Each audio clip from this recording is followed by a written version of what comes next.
এই হোয়াটসঅ্যাপ পোলাবান কি অবস্থা সবার, আশা করি সবাই ভালো আছে। আজকে নতুন ব্লগ নিয়ে আরেকটা চলে আসলাম, যেটা 2 নাম্বার ব্লগ। প্রথম ব্লগটা ছিল ট্রেন জার্নি নিয়ে।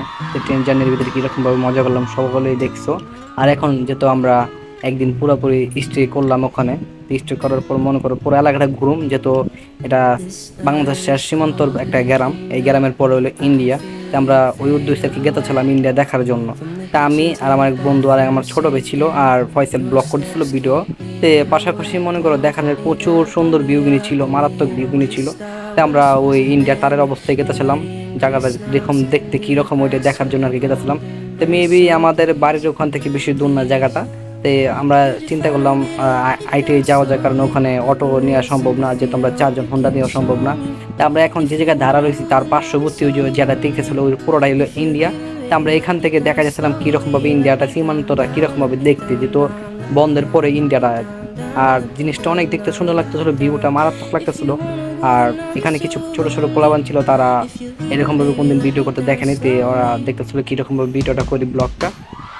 তো মেবি অনেক দূর জায়গাটা, এই জন্য আমরা আসতেছিলাম, মেবি 2 কিলো এরকম দূর ছিল। তারপরে আপনাদের দেখানোর জন্য ওখানে যাওয়া। তে আস্তে আস্তে মেবি অনেক টাইট গেছিলাম, ট্রায়াল আনার পর মনে করলাম এখন কি করুম। তো বন্ধুরা মিলে কথা বলতে বলতে বলতে বলতে যাওয়া শুরু করলাম। তো এখন বাকিটুকু আপনারা দেখেন, পরে আবার আসতেছি।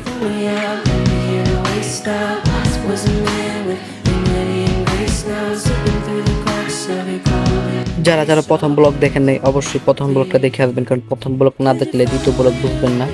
আশা করব প্রথম ব্লগটা দেখে আসবেন।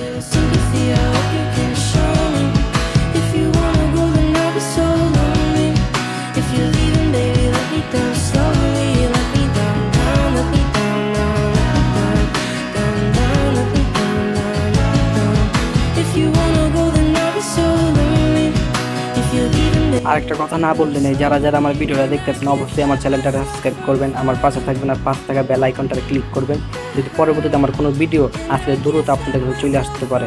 আর এখান থেকে ভিডিওটা প্রচুর সুন্দর লাগতেছিল, এই জন্য নিয়ে নিচ্ছিলাম।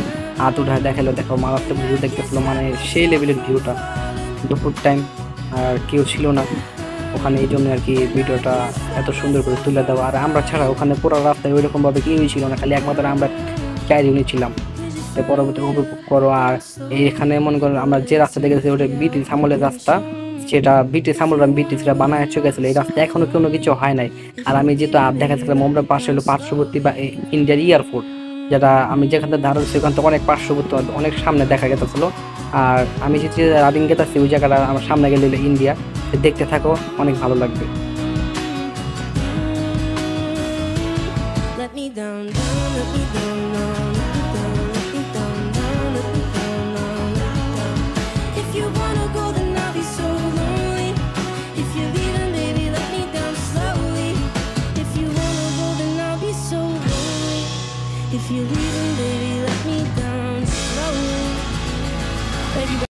আর আমার বন্ধু বান্ধবরা বললো অনেক হরণ লেগে গেছিল, এই কারণে ওখানে ওরা কি করবো বুঝতেছিল না। স্যার একটা কল দেখলো, চাপ কলতে ওখানে ওরা পানি মুনি খাওয়া শুরু করে দিল। পানি খাওয়ার পর ফয়সাল কিছু ভিডিও ক্লিক করবো নাকি টিকটক করার জন্য, টিকটকে কিছু ভিডিও করে নিল ফয়সাল। আর তারপর মনে করেন আমরা আস্তে আস্তে ভিউটা রাস্তার দিয়েটা দেখতেছিলাম। আর ওখানে নাকি পার্শ্ববর্তী ইন্ডিয়ার পশ্চিম বাংলার ভিতরে আর্মি বা বিএসএফ যাই থাকুক, তারা দূরে যাবে দিতেছিল না। তারপর আমরা বন্ধুরা মিলে সাউস করে গেলাম।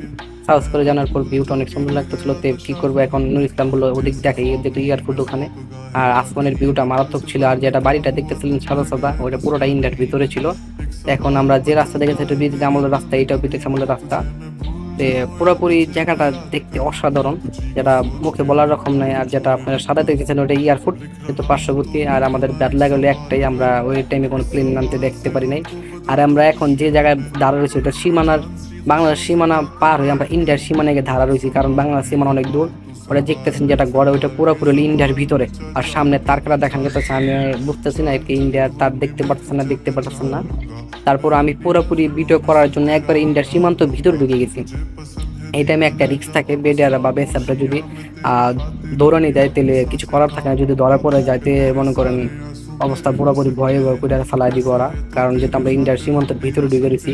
এখন ধরতে গেলে আমরা পুরোপুরি ইন্ডিয়ার ভিতরেই আছি, বাংলাদেশের সীমান্ত পাড়ি দিয়া ইন্ডিয়ার সীমান্তের ভিতরে দাঁড়া রয়েছি পুরোপুরি। এখন আমরা 4 জন মিলে এই পর্যন্ত কেউ আসার সাহস পায় না। তে আমরা ঘুরে ইন্ডিয়ার সীমান্ত যতটুকু ঘোরা সম্ভব এতটুকু ঘুরে মুড়ে তারপর বেগ দেওয়া শুরু করলাম। এখন ওরা বলতেছে কিরকম লাগলো, কিরকম উপভোগ করতে পারলি জিনিসটাতে। আমরা বললাম মারাত্মক ভালো লাগলো, কারণ এত দূর আসছি ইন্ডিয়ার সীমান্ত দেখার জন্য। যদি আর ভালো লাগতো তারের ওই পাশে যাইতে পারতাম, কিন্তু বেসাবের জন্য তারের ওই পাশে যাইতে পারলাম না। এটাই ব্যর্থতার সমস্যা নেই, আরেকবার নেক্সট টাইম কোনোদিন আসলে তারের ওই পারে যাওয়ার চেষ্টা করব। আর যেহেতু অনেক দূর আমরা আইতেইছি, নিজের একটা কেলান্তরের ব্যাপার স্যাপার আছে, এই জন্য কতক্ষণ আমরা ওয়েট করবো। চলে যাওয়ার পর নুর ইসলাম দেখি ব্লগ শেষ করার পর একটা উদাল নিয়ে কি জানি করতেছো, তো একটা মজা নিলাম আমরা নিজেরা নিজেরা। তে আমার ব্লগটা যদি ভালো লাগে থাকে অবশ্যই সাবস্ক্রাইব করবেন চ্যানেলটাতে, আর পাশে থাকা বেল আইকনটা ক্লিক করবেন আর আমাদের পাশে থাকবেন। আসসালামু আলাইকুম, আল্লাহ হাফেজ।